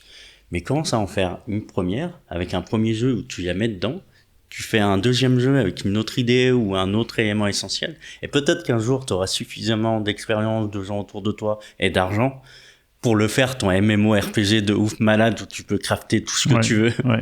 Ou t'en auras pas envie. Ou t'en auras pas envie parce que t'auras appris que le jeu vidéo, quoi. Ouais, c'est ça, ouais. Massively multiplayer, quoi, sauf que peut-être que tu te perds dedans. Ouais. Non, mais j'ai envie de faire mon EVE Online et tout, avec un système économique vachement révolutionnaire, anarchiste, où t'as, c'est pas un système, je sais pas pitcher, c'est pas mon métier, je suis pas directeur de studio. Il faut aller en Islande, il faut rejoindre CCCP qui a un nom qui correspond bien, je pense. Apprends-moi, Théo. Tout un art de pitcher, hein. On dirait pas, mais on a bossé nos lignes, nos pitchs avant. Ouais. Mais du coup, Simon, toi aujourd'hui, tu fais surtout de l'enseignement. C'est la grosse partie actuellement. Après, je fais un peu de freelance quand je peux, quand il y a des contrats qui me tombent dessus pour faire un peu de game design, parce que c'est mon cœur de métier. Et après, l'idée, ce serait de quand même refaire du jeu vidéo, mais cette question du scope est omniprésente chez moi parce que j'ai connu le scope trop gros qui m'a mis dans le mal à cause de décisions sur lesquelles j'avais pas la main. Ouais. Et aujourd'hui, l'idée, au moment où je réussirais à revenir dans des prods, que ce soit pour un autre studio ou pour mes prods à moi, ce serait de revoir un peu des scopes plus petits. Moi, ce qui m'inspire beaucoup, c'est ce que j'appelle personnellement les micro-studios, dans les studios de 1 ou 2 personnes, 1 ou 2 personnes, voire un peu plus, et qui font des petits jeux sur un mois et qui ont souvent un Patreon. Donc, il y a la question de la communauté à créer pour pouvoir en vivre un minimum, mais c'est des scopes beaucoup plus réduits. Et puis, moi, mon petit rêve, c'est de pouvoir partir en van et de faire mes jeux en voyage. Parce que ce qui m'a un peu remis droit, même si j'ai eu des rechutes et tout, c'est le fait de partir voyager et faire un road trip au Canada et aux États-Unis pendant 8 mois au Canada et 1 mois aux États-Unis, et je continuais de temps en temps à aller aux bibliothèques, sortir mon PC et prototyper un de mes jeux que j'avais à l'époque, qui est en stand-by comme beaucoup de mes projets, mais c'est ça qui m'a remis un peu droit dans mes bottes et droit dans ma tête. Et puis en voyageant, on a plein d'idées. Moi j'ai 3-4 lieux comme ça où j'ai des idées. C'est toujours les lieux les moins pratiques pour noter tes idées. Donc t'as la douche, oui. les toilettes, classique, le lit. Bon, le lit, encore ça, c'est juste ça t'empêche de dormir. Et quand t'es en road trip et que t'as 6 heures de voiture et que la prochaine aire de repos, tu sais pas où elle est. Et ça, c'est chiant. Donc, faut juste faire à la Twin Peaks et enregistrer. Ouais, c'est ce que je... Alors, il est 7 heures. Journal de bord. J'ai eu cette idée. Mais et typiquement, un des projets que j'ai potentiel de jeu à essayer d'amener plus loin, c'est un jeu d'urbex. Alors, ce qui est rigolo, c'est qu'à l'origine, c'était un jeu de van, parce que j'arrivais pas à trouver la bonne boucle de gameplay pour un jeu d'urbex, parce que je dis, tu visites, mais bon, je sais pas, il y a pas de boucle, ça me truc. Alors que le van, au pire, t'es un peu tranquille et l'idée c'était de recréer cette expérience que vous avez eue d'introspection et d'un univers vachement cool, tranquille, et tu découvres. Et en fait, il y a 2-3 jeux de van déjà qui sont un peu en route et qui sont potentiellement bankable par le futur quand ils vont sortir. Je dis bon, le marché il est peut-être déjà bouché, et du coup j'ai réfléchi à cette idée de jeu d'urbex. C'est des idées qu'on avait discutées quand Blanche venait à Lyon et qu'on discutait. Ouais, c'est le fil rouge. Le fil blanc, du coup. cousu de fil blanc, cette interview. Et en fait, à un moment, j'ai eu la bonne idée. Je dis, mon jeu de van, l'idée, c'était d'avoir un mini open world. Et en fait, t'as un mini open world. Tu lâches potentiellement des ballons avec une caméra pour photographier et trouver les spots comme ça, ou alors tu grimpes à une tour et tu vois les spots. Et juste, il y a cette idée-là aussi de revenir au minimum syndical, le minimum vital de ton expérience de jeu. C'est quoi ton expérience de jeu? Ça, c'est quelque chose qui personnellement me parle beaucoup. Donc le voyage m'a vachement aidé. Et alors après, je parle de voyage, mais ça peut être tout un tas de divertissements, parce que le voyage, c'est malgré tout pas donné à tout le monde. Moi, j'avais la chance d'avoir de l'argent de côté, de pas avoir été endetté parce que c'est pas moi qui ai payé mon école. Tout un tas de raisons, parce que moi, j'ai un passeport français, que je suis blanc, donc en fait, ça m'ouvre plein de portes pour voyager sans danger. Ouais, c'est sûr. Le sans danger est pas tout le temps garanti, mais c'est quand même plus garanti que d'autres personnes. Donc ouais, faut le prendre en compte dans la façon de réfléchir à, le voyage c'est trop bien, ça te permet de découvrir des trucs et d'être créatif, mais il y a plein d'autres portes à ouvrir et qui te permet aussi de s'ennuyer, c'est bête, ou en tout cas de moins penser aux jeux vidéo et création. Donc j'ai fait un long tunnel, je sais pas où il va, mais en tout cas c'est vachement important. Donc mon petit rêve c'est ça. Et j'avais même parlé avec des copains et copines rennais de dire venez, on achète tous des vannes et on fait un studio mobile, et de temps en temps on s'arrête et on crée le truc, ou alors chacun a son studio, mais du coup le convoy de la création de jeux vidéo. Studio itinérant. Et puis à un moment tu fais un Burning Man du jeu vidéo. Burning Jam, c'est bien. Ouais, pas mal. C'est bien, Et du coup, est-ce que tous les jeux, tu dois avoir un homme qui brûle, si possible, cis, blanc, hétéro de 50 ans, tu vois, le profil habituel du développeur de jeu. Faut brûler quelque chose, c'est sûr. C'est juste parce que c'est fun. Hein. Ou des patrons. Mon Dieu. Comment ça, je suis trop violent et trop gaucho. On est à Rennes ou on n'est pas à Rennes? Parce que moi, quand je suis à Lyon, je peux pas me permettre tout le temps, tu vois. Donc le voyage, mais aussi cramer des patrons. Cramer des poubelles et des... Ok. Alors, non. En tout cas, les mettre de côté. Non, mais les scopes aussi, c'est un autre sujet, mais... c'est encore un tunnel là, et je me maîtrise peut-être pas totalement, et puis ça va être très bien celui-là. Au pire, quitte à faire un tunnel sur Escope, faut inviter des gens qui en ont monté et qui l'ont. Je pense que ça pourrait être intéressant. Il y a des gens super cool. Mais on le fera vraiment avec de l'alcool, là on est sponsor. Je pense, mais du scotch, c'est différent. Mais typiquement, si vous voulez qu'on vous donne des noms, moi je pense à David Duriot aussi, qui de temps en temps monte à Rennes. Cette année, il était pas là. L'année dernière, il était là. Qui a notamment monté La Poule Noire. Et ceci dit, il y a des Rennais qui font des scopes jeux vidéo. Donc, faut pas hésiter. Ouais. Bah déjà, nous, on connaît T-Games qui sont une forme de... Alors, c'est pas une scope, c'est une SIC. Ouais, c'est ça. Enfin, en tout cas, c'est leur volonté. Cas, c'est pas encore le cas, je crois, mais en tout cas, c'est leur volonté d'aller de se diriger vers ça. Parce que bon, le modèle de micro-publishing qu'ils essayent de mettre en place, c'est un peu la volonté commune d'avoir des studios qui se mettent en commun et qui font ça. Ouais, mais je voulais changer de sujet, mais je voulais aussi aborder du coup les Game Jam. C'est sensible ça. Attention. Je pense que vous en avez fait, j'imagine. Enfin, je sais pas, peut-être. Est-ce que nombreuses, ouais. Je sais que tu tournes autour de Game Dev Party, du coup Théo. Est-ce que toi, Simon, aussi Moi, j'en ai fait des... Alors, ce qui est rigolo, c'est que je l'avais pas rencontré, que je me suis rendu compte que j'ai fait des Game Dev Party où il était. Et ça, c'est quand tu t'en rends compte, notamment celle où il y avait... mince, j'ai oublié son nom... Davy Mourier, qui était venu et le thème, c'était La Petite Mort. Exactement. T'étais interviewé. T'étais beau déjà à l'époque. Du coup, quelle expérience vous en avez tiré de ces Game Jam ? Est-ce que vous y allez pour un but précis ? Est-ce que du coup tu en organises aussi ? Ou t'as aidé à en organiser, Théo ? Ouais, bah du coup, moi au début, j'étais beaucoup de jammers avec la Game Dev Party, jusqu'à rentrer dans l'orga, puisque c'est un asso formidable à qui j'ai voulu donner un coup de main. Mais mes premières Game Jam, moi, ça a été même avant de faire des écoles de jeux vidéo. Ouais. Et c'était finalement mes premières expériences avec Unity, par exemple. Moi, ma première Game Jam où je suis arrivé, j'ai beaucoup aimé l'idée de dire c'est ouvert à tout le monde. Donc, que vous soyez un professionnel du métier, quelqu'un qui ait jamais dopé un jeu vidéo, vous êtes les bienvenus. Ça, c'est vraiment le message fort des Game Jam, puisque on est formé, on essaye, et c'est en faisant finalement qu'on apprend. Donc ça a été très formateur de faire des Game Jam. J'avoue qu'il y en a 2 par an avec la Game Dev Party, et je pense que pendant plusieurs années, j'ai vraiment été assez assidu, et j'ai fait chacune des Game Jam, participé à quelques Game Jam un peu plus nationales ou internationales. Mais j'aime bien les Game Jam en physique, j'aime aussi le lien social que ça crée, l'expérience de travailler avec d'autres personnes en physique. Donc plutôt sur site. On a aussi, avec l'asso du printemps libertaire, maintenant on a du coup créé la Game Jam libertaire.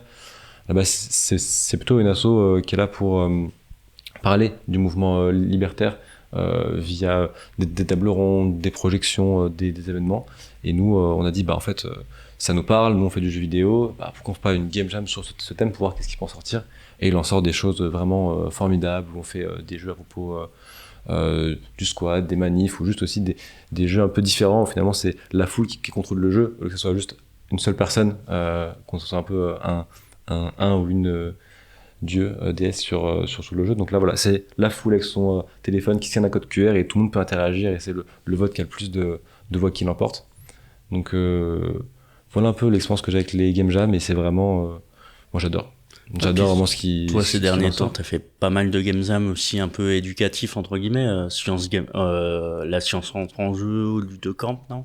Ouais, aussi avec la scientifique Game Jam, donc de la science entre en jeu, on a eu des projets super cool, on travaille avec des doctorants ou doctorantes qui viennent avec une thèse, et en plus ça ouvre des opportunités de fou. Nous, on a bossé sur un jeu, sur une thèse sur les créatures régénérantes plutôt. Donc par exemple, c'est les axolotes qui ont leurs membres qui repoussent. Ah oui, ouais. On a fait un jeu sur ce thème-là, et en fait la chercheuse m'a dit, mais je suis impressionné par qu'est-ce que vous êtes capable de faire en un week-end, est-ce que vous voulez pas faire un jeu en fait pour qu'on puisse nous expliquer un peu nos papiers, parce qu'on fait des longs papiers très compliqués mais que les gens ne lisent pas. Est-ce qu'on pourrait pas un peu les rendre plus ludiques et les gamifier en faisant des jeux vidéo avec ça, quoi. C'est excellent. Donc ça a vraiment des opportunités de pouvoir travailler avec des grands labos comme le CNRS, ou avec le Ludocamp. On a bossé avec l'association de la lutte contre les violences routières, où on a fait un jeu du coup sur la question, donc là c'est la question du partage du volant entre les genres, hommes ou femmes, et ça c'était super intéressant de montrer que finalement, que ce soit les responsables ou les victimes d'accidents, je crois que c'est environ c'est 80% des hommes. Je suis pas exactement sûr sur le chiffre, mais en tout cas, moi, j'y croyais pas. Enfin, c'est vraiment, c'est très très majoritaire. Ouais. Et du coup, on voit qu'il y a des stéréotypes ou des clichés qu'on a qui sont faux, d'autres qu'on ne devinerait pas, mais qui en fait sont testés avec des thèses, voilà, des recherches. Et du coup, pouvoir parler de ces propos via un jeu, c'était super intéressant. On a vraiment aimé faire ça, et il y a des très beaux projets qui sont sortis du Ludocamp, donc cette résidence de 5 jours. C'est une game jam sur 5 jours. Et c'est vraiment formidable, du coup, ce genre de format. Ouais, ça me fait penser que... Alors, je peux pas en dire grand-chose, parce qu'il y a de la NDA, mais pareil, les étudiants à l'ICANN, ils ont bossé avec un gros labo lyonnais sur un sujet hyper intéressant et tout. C'est vraiment lacunaire et tout. Mais peut-être que ça sortira un petit peu. Après, il y a d'autres questions quand on fait ce genre de partenariat en tant qu'école, la question du travail gratuit, qui est un autre point, voilà. Je vais éviter d'aborder parce que sinon, je suis pas sûr que la direction me reprenne l'année prochaine. Mais ouais. Et après, je sais pas si tu veux continuer toi un peu. Moi, je me rappelle, il y a quelques jours, je me demandais où est-ce que j'avais passé mon anniversaire l'année dernière, et en fait, tu viens de me faire popper que j'avais fait à observer plus que encadrer la Game Jam libertaire. C'est vrai. Je me suis dit avec qui j'ai passé. En fait, j'ai passé avec des gens très beaux. Et donc du coup, en expérience de Game Jam, qu'est-ce que tu as T'en as fait beaucoup? Moi, j'en ai fait surtout en étant étudiant. Ouais. Pendant ma période étudiant, même pas forcément, mais souvent parce que alors il y en a qui se passaient, notamment avec Global Game Jam, se passaient à Bencourt. Ouais. Oui, c'est vrai. Et c'était presque devenu un peu un Noël pour moi. Il y avait Noël et je savais qu'en février ou fin janvier, il y avait Global. Et c'était vraiment ce côté-là. Avec les mauvais penchants des fois, j'étais un peu relou avec des gens en leur disant « Eh non, tu dors pas et tout ». Mais on pourra en reparler de la question de comment on structure une game jam et qu'on fait qu'elle soit saine. Mais j'en ai fait essentiellement en étant étudiant, parce qu'en rentrant après, en faisant le boulot et puis avec la question de la santé mentale qui se dégradait, j'ai un peu arrêté. Plus le fait d'avoir pris conscience de cet aspect politique purement de la game jam, de ok, qu'est-ce qu'on dit à quelqu'un quand il vient en game jam et qu'il fait 48 heures d'arrache-pied sur son week-end, et comment on fait pour qu'il se crame pas et qu'il comprenne que peut-être qu'il faut pas être en mode compétition et tout. Ouais, et je pense que là c'est vraiment des questions de les personnes qui organisent des game jams, de mettre des structures, d'insuffler certaines idées. Typiquement, moi, autant je suis pas toujours d'accord avec certaines personnes qui disent mais les meilleurs game jams, c'est juste avoir un seul groupe, comme ça il n'y a pas de compète. Mais par contre, la question du scope, non, mais c'est super cool d'avoir qu'un seul groupe et tout, et c'est une autre dynamique. Après, moi, je suis d'accord d'en faire parce que c'est cool aussi, mais j'aime bien aussi avoir mon petit groupe ou autre. Mais par contre, rien que le fait de dire, en fait, t'as pas besoin de créer un jeu en entier. Au pire, crée un asset, apprends un truc, apprends à prototyper, faire un prototype. Juste le prototype, on s'en fout.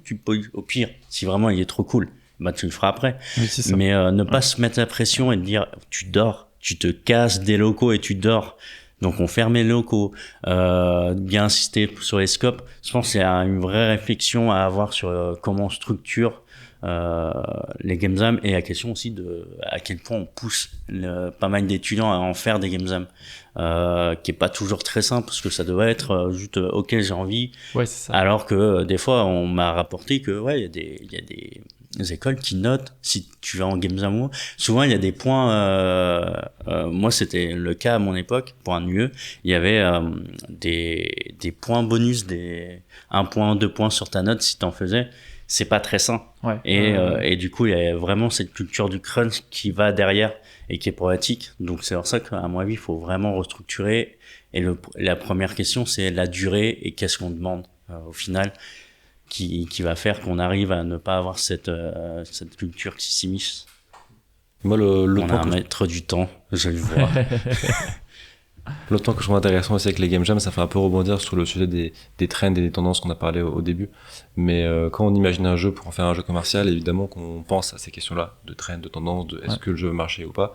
Dans les game jams, on se la pose beaucoup moins et je pense que c'est sain de se dire on fait un jeu parce que c'est fun, parce que c'est cool et on est beaucoup plus dans la création, dans l'expérimentation. Et il en sort des choses vraiment folles, avec des fois des idées qui marchent pas et c'est pas grave, et des fois des concepts qui marchent super bien. On a des exemples de jeux absolument géniaux comme Super Hot, qui est à la base un concept qui est sorti en game jam. C'est vraiment cool. Et moi par exemple, j'ai fait pas mal de jams où il y a des projets qui se sont arrêtés là, et des fois je pense notamment à Phoenix Wrong, qui est un projet, en fait on l'a fait tester et les gens étaient en mode genre mais c'est vraiment super cool, et du coup même moi un jour j'étais en mode non mais c'est vrai qu'il a un truc. J'ai pu polish ça encore pendant quelques semaines, et à la fin ça m'a fait un vrai petit projet qu'on a pu sortir sur le Play Store et sur itch.io aussi. Il a un vrai petit succès critique, on a des très bons retours sur ce jeu. C'est un vrai produit fini, voilà, c'est un jeu qui est vraiment, ça dure 20 minutes mais c'est polish de A à Z, ça fonctionne.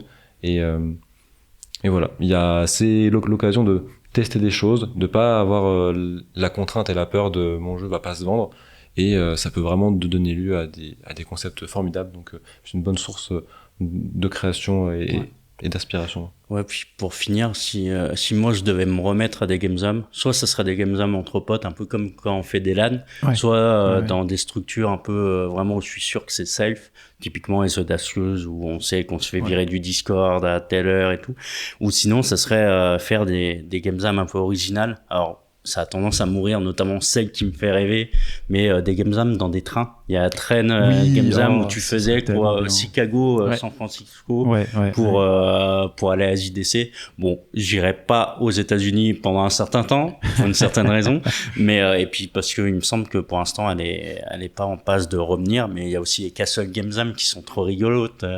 Tu fais une game jam dans un château qui est pas du tout prévu pour mettre des PC, donc t'as toute la problématique technique à dire bon, faut que je ramène s'il faut et tout en tant qu'organisateur. Donc voilà, si je dois refaire des game jams, ça sera comme ça. Si vous voulez, pas très loin de Lyon, on connaît des gens qui font l'Epic Game Jam, donc c'est en Suisse. C'est pas très loin de Lausanne, je crois. Ouais, c'est ça. Okay. Et du coup, c'est pareil, c'est dans un château. Ils font ça en mode YOLO. Et ce qui est très drôle, c'est que je crois que c'est toutes les 2 heures, ils annoncent un nouveau thème. Et donc en fait, il faut suivre en fait à chaque fois l'évolution pour réincorporer dans un cadavre jeu. ski. C'est un peu ça, ouais. Et donc on connaît bien ces gens-là, ils sont vraiment sympas, vraiment cool. Et bon, Lyon, pour l'avoir déjà fait, Lyon-Genève, c'est pas très long, donc non, ça se fait. si ça vous dit, même en van. Epic Game Jam du coup. Et je crois qu'ils sont sur le modèle, alors je sais plus, mais une année ils ont été sur le modèle de une seule équipe, mais je sais pas si ça varie en fonction des années, enfin ça faudra voir. Mais... Ouais. Nous, on est plutôt sur un modèle, pour faire un petit peu de promo de Indie Collective, on est plutôt sur un modèle plusieurs équipes, mais on encourage les équipes à se filer des coups de main. Parce que ça peut arriver qu'on arrive sur une jam, mais en fait, il n'y a qu'un musicien pour tout le monde. Bah, c'est ça, avoir des rôles support, c'est cool aussi. On préfère que justement les équipes se filent des coups de main et que tout le monde grandisse en fait de ça. Mais c'est quand même, comme tu disais, c'est quand même cool d'avoir des équipes qui ont leur projet, leur idée. Et il y a des structures, des fois, qui permettent de ramener des gens qui seraient pas venus. Nous, à la Libertaire Game Jam, il y avait des gens qui avaient jamais fait de jeux vidéo, et c'est pas si fréquent que ça, je trouve. En tout cas, à Global. Ou des gens qui ne seraient pas allés à Global Game Jam parce que c'était pas leur culture. Ouais. Et le fait de dire, OK, Libertaire, ça me parle, c'est mon truc, je vais et je teste le format Game Jam. Ouais, il y a clairement une barrière, je pense, à l'entrée. Nous, on dit toujours, vous inquiétez pas, même si vous avez jamais eu d'expérience, de compétences, de choses comme ça, venez, vous pouvez filer un coup de main, dessiner, griffonner un truc, ça marchera. Ce message, c'est pour tester, ouais. Je pense que ce message il est vraiment important, et ça à mon avis, c'est moi je le répète, c'est ce message qui m'a fait oser aller à ma première game jam quand j'étais encore vraiment un adolescent, très jeune adolescent, mais c'est ce truc de tout le monde peut venir, vraiment, genre que vous soyez un professionnel ou un amateur, si ça vous intéresse, vous avez le droit d'être là, et c'est ok. Et en plus, il y a des gens qui vont avoir envie de partager. Et maintenant, même moi, je me retrouve en allant en jam, je prends plus de plaisir à former les gens que maintenant, du coup, à faire mon travail, puisque je fais déjà ça toute la semaine et j'adore le faire. Mais du coup, en jam, dire, bah tiens, regarde, en fait, techniquement, tu peux faire ça comme ça. Là, en termes de design, est-ce que tu as vu ça comme ça? Voilà, quand moi, j'aime travailler à Rebel Pixel, tu peux essayer de faire comme ça. Donc, Et à l'époque, moi, on m'a formé. Des gens super forts qui travaillaient en studio, qui ont pris le temps alors qu'ils avaient clairement des choses plus importantes à faire en 48 heures pour le jeu. Et bah, au lieu de coder eux-mêmes la mécanique qui leur a pris 1 heure, et bah, ils en ont pris 3 pour que ce soit moi qui la fasse et qui m'apprenne. Et ça, cet partage, je pense que c'est vraiment le truc que j'ai le plus apprécié dans les game jams et que j'essaie, en tout cas à mon niveau, d'entretenir quand je participe. Et puis selon où c'est fait et comment c'est fait, je pense que ça peut vraiment devenir un vrai outil de diversité. Parce que c'est une vraie problématique du jeu vidéo. C'est certes, le jeu vidéo, on a plein de personnes diverses, notamment de la communauté queer. On a comparé à d'autres industries, mais sauf qu'elle reste quand même des mecs blancs. Et je pense que entre guillemets. Ouais, en plus ce côté tarification et tout. Et donc avoir des espaces comme l'espace Audacieuse ou d'autres qui créent un espace safe avec des gens. En effet. Ouais. En effet. C'est forcément on savait que ça allait arriver. Non mais je vois qu'on vient nous chercher la porte. Oui, il va falloir qu'on wrap up comme on dit, qu'on termine rapidement. Ouais. Si tu voulais finir sur les. Non mais ouais, je pense que ça a été dit. Ouais, c'est une vraie question. Et la question de la structuration est aussi là de transformer cet outil qui était un peu capitaliste, qu'on disait terme, parce que l'industrie l'est. Il y a peut-être moyen de le hack aussi comme ça. Quoi. Ouais. Ok, bah je pense qu'on va arrêter là. De toute façon là en presse, il va y avoir l'AG qui va débarquer. On a vraiment c'est pas tout condensé. Je croyais que c'était le SWAT pour nous. On a tout condensé en une journée. Mais bon bah du coup en tout cas c'était cool de vous recevoir. Je sais pas si vous avez juste un tout petit dernier mot à dire, un petit truc à faire passer. Alors moi j'en ai un de mot, c'est pingouin. Et toi Théo, tu as un dernier mot, une phrase, un truc Moi je voulais vous remercier pour l'invitation. C'était super cool de pouvoir avoir cet espace de discussion. Je suis content d'être allé à la Donne à Rennes, qui est un super événement, et merci à Athlon Game de l'avoir organisé. Et voilà, merci à vous, et on espère revenir dans quelques années avec cette fois quelque chose qu'on pourra vous faire tester. Carrément. Stardream, voilà, ça arrive. On revient pour vous montrer. On bougera à Lyon maintenant qu'on sait bouger. Mais oui, on passera à Lyon, c'est évident. Voilà. Bon, j'ai des amis là-bas maintenant, vu que j'y ai habité, donc à l'occasion, je repasserai et puis on gardera contact. Avec grand plaisir. Bon merci à tous d'avoir regardé cet épisode, et puis on espère que les conditions n'ont pas été trop compliquées, en tout cas moins compliquées que celles de l'industrie. On verra le rendu que ça donnera, mais en tout cas l'épisode a été cool quand même à tourner. La conversation assez intéressante. Et donc voilà, on est content d'être à la maison du jeu vidéo.